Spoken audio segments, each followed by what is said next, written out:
issues that are leading to the shortages. The secretary spoke with CBS News transportation correspondent Errol Banette about this problem, as well as recent flight cancellations, China, and becoming a father. What is your reaction to seeing grocery store shelves bare? Were you shocked by that?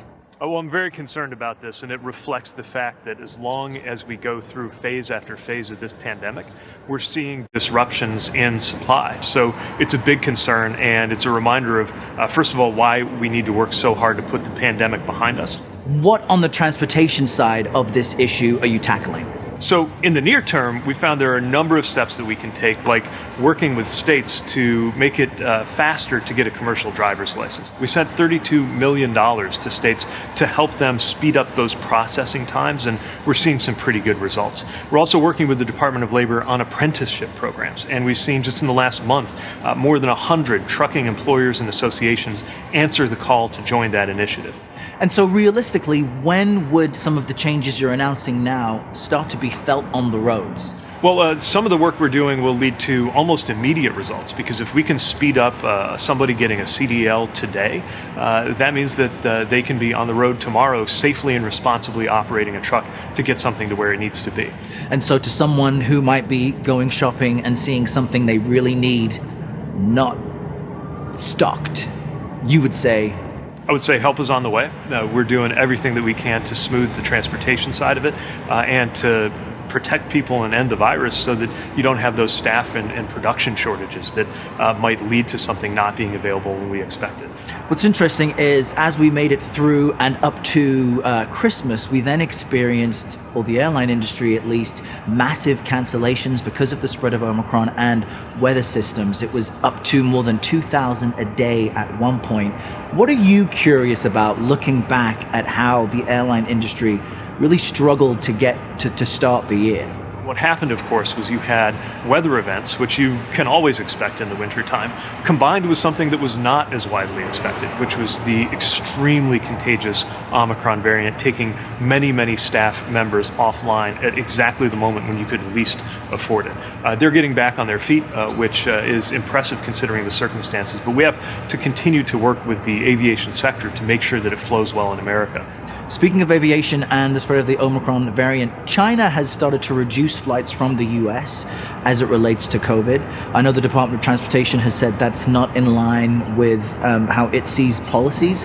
What is your response to how China is treating US flights? So we have an agreement with China, and their recent actions are not consistent with that agreement in our view.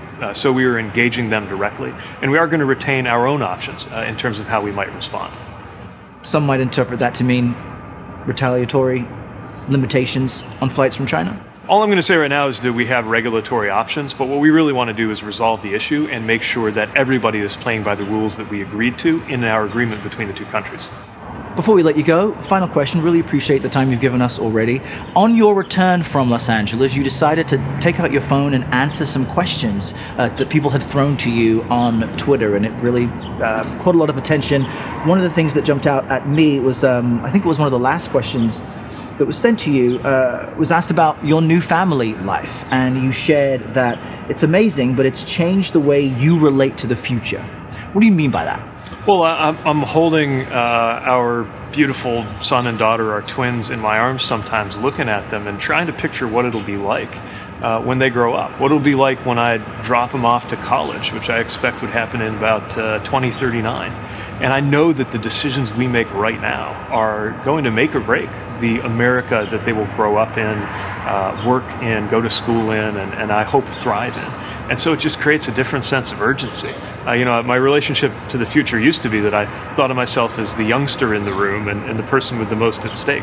Obviously, that changes when you hold a child in your arms and you realize you're kind of training your replacements in this world, and you got to make sure things unfold well for them. That's, I think, what we all try to do as parents, and it's definitely what I'm trying to do in this role in the administration too. So is it safe to say it's shifted slightly how you view policy?